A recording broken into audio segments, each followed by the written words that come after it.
Hey, what's up, everybody? Brett Mix here from Ultra Wrestling 101, here for another review in the Monday Night Wars.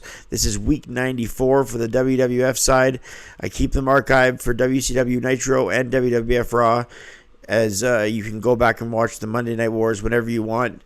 Each episode of these reviews is done in under 10 minutes and in quick fashion, so let's do another one. Ratings for this week's Raw were a 2.9. Nitro scored a 3.8 on the same week. So WCW wins for the 57th week in a row. Nitro won by a total viewership of 0.9 viewers this week. So almost a full point ahead. So now after this week's loss, the total scoreboard for the Raw is 17 wins, 75 losses, and 2 draws through the 94 weeks that they've been battling Nitro. It went live on the USA Network from August 11th, 1997 from the Gulf Coast Coliseum, in Biloxi, Mississippi. This was the Raw with a 2.9 rating, who lost the ratings once again to WCW. McMahon, Ross, and Lawler were on commentary. We first see clips of SummerSlam, which aired 8 days before this event, where Shawn and Taker began their feud as he inadvertently hit Taker with the chair, and then last week the gong went off, scaring HBK in the middle of the ring. HBK kicks off the show with Jim Ross welcoming the man to the ring, who was going to meet The Undertaker at Ground Zero.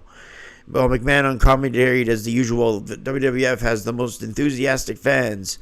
Fans chant, "Shawn is gay, Shawn is gay," and he says, "Why don't you ask your mother and sisters how gay Shawn is?" Which was that pushed the envelope back then. HBK says he wants all the spotlight. Slaughter says there are rules, as Commissioner Slaughter came to the ring, as he was appointed commissioner the week before. HBK pretends he is spitting on him every time he speaks, and he is just mocking him, acting like a degenerate. This just displayed HBK's anti-authority, rebellious attitude, the pre-DX HBK, when DX Shawn was just being born. He even did a crotch drop to end the segment with Commissioner Slaughter, one of the first times you'd ever see that on TV during the Attitude Era. This is the early stages of the Attitude Era, and this episode which sparked the genesis of a lot of key Attitude Era moments, as we will see. The opening match was between the LOD and the Godwins in a country whipping match. How you win this is you whip the other opponent, and the first person to leave the ring after being whipped out to the floor loses. Cool stipulation, in my opinion. World Warrior Animal was on the outside while Hawk and Henry Godwin went at it with straps. They choked each other out. They slapped each other on the back. They whipped each other. They tried to put it behind their eyes while they dragged on the edge. Hawk came back and used a strap across the throat. Phineas was on the outside and hit the slop bucket on Animal. Phineas came in and with Henry whipped and hung him. Road Warrior Animal comes in with the bucket and they toss him to the outside, so Road Warrior Animal helped Hawk win it in the end at 3:47. It was no DQ, so they were allowed to do this whatever they wanted with the bucket. And the Godwins entered in with the buckets. All hell broke loose. LOD get the victory. I gave it a star. Commissioner Slaughter gave Pillman his new dress for tonight, as he still is following that SummerSlam stipulation when he lost to Goldust, that he must wear a dress until he wins. Pillman was not happy. Goldust and Marlena then come to the ring for the next match, and it's Scott Putski versus Tony Williams. A jobber versus a guy that they were trying to push in Scott Putski that never really went anywhere. Half the match they had this on a split screen. Brian Pillman changing into a dress in the black and white. It looked like GTV before GTV, if you remember back in the late 90s. That's why it was going to be Goldust TV. GTV stands for that, because this was sort of a behind-the-scenes camera look at Pillman in a dress. Meanwhile, Scott Putski was wrestling Tony Williams at 3:33. Putski wins after he gets the victory with a victory roll. The action was okay if you watched any of it. I gave it a 1.5 stars, but Pillman trying to get into a dress and kept falling out was the key story here. Undertaker cuts a promo on HBK for Ground Zero, saying he will rest in peace. Flash Funk takes on Brian Pillman. Pillman wears his dress again, and as the fans laugh, Pillman took it to Funk. Pillman with a DDT, then Goldust music starts, and he lays down with the popcorn on the ramp. Marlena then shows Pillman getting into the dress on the Titantron. The footage that Pillman was before this event took place, where he tried to get into the dress. They replay that footage on the Titantron, and Brian Pillman is certainly mad.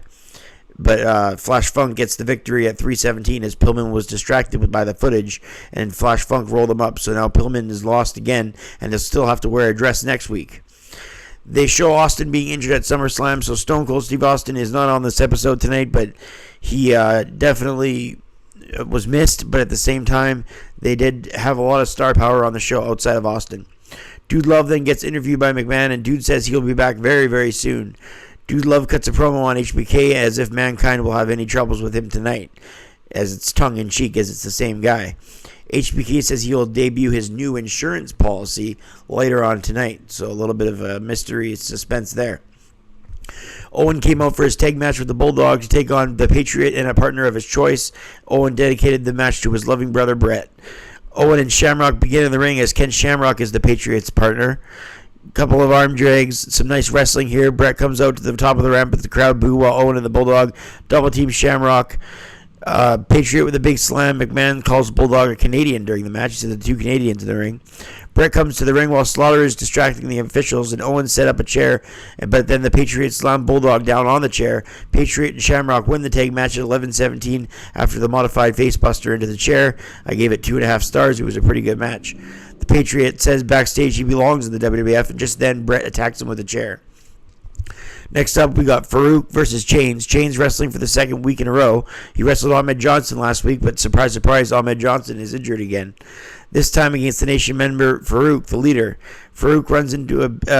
Chains runs into a big boot from Farouk. Farouk grabs the head of Chains and smashes him back headfirst into the canvas. Chains with a small package, but Farouk kicks out. Chains knocks the referee out by mistake, and then Rocky Maivia makes his return. Rocky Maivia in shorts and a shirt, like a golf shirt almost, or a dress shirt. He runs into the ring and he gives the Chains the rock bottom, but it's not called that back then, obviously. But he does hit a rock bottom on Chains, and Farouk gets the 3 count. Rock then goes to salute, as Farouk does, and Rocky Maivia has turned heel and joined the Nation of Domination. Huge moment there. Sable then comes to introduce the next match, but the Patriot comes out instead and calls Brett out for tonight. Brett then comes out with his Canadian flag. Then the rest of the Hart Foundation attacked the Patriot. The Patriot was hit with a backbreaker, but now Commissioner Slaughter came to the ring, and everybody they cleared the Hart Foundation out from hurting the Patriot.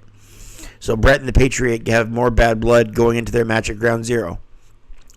Michaels will take on Undertaker at Ground Zero, but tonight he takes on Mankind in a rematch from the year before, the Slammy Award-winning match at Mind Games in your house. Foley sees himself in the main event of the War Zone for the second straight week as he was Dude Love versus Owen Hart last week.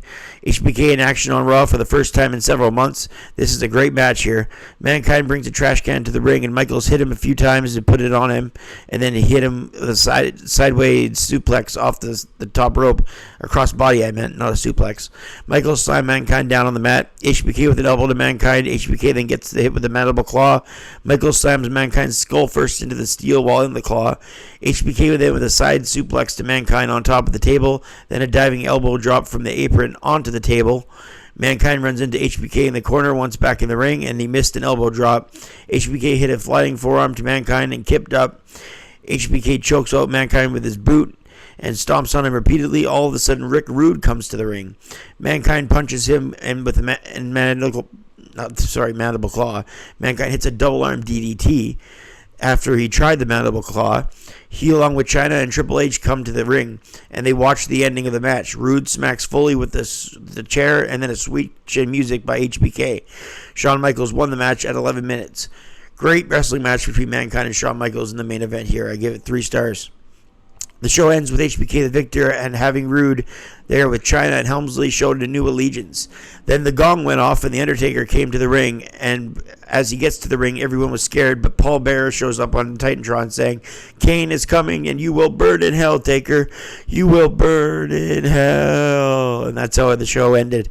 I gave the show a 7.5 out of 10. It was not one great wrestling match after another, but it did feature some quality matches, and it also featured the genesis of the Attitude Era, whether it was Rocky joining the Nation of Domination, Rick Rude with his allegiance with Chyna, Shawn Michaels, and Triple H, whether it was good wrestling from Mick Foley showing his 2 personalities, or Brian Pillman in a dress, or Paul Bearer telling The Undertaker that Kane was coming. It was a quality episode deserving of 7.5 out of 10. So I'm Brett Mix for the Raw Reviews. Keep coming back, and I'll keep dishing them out. I'm out. Thanks for watching.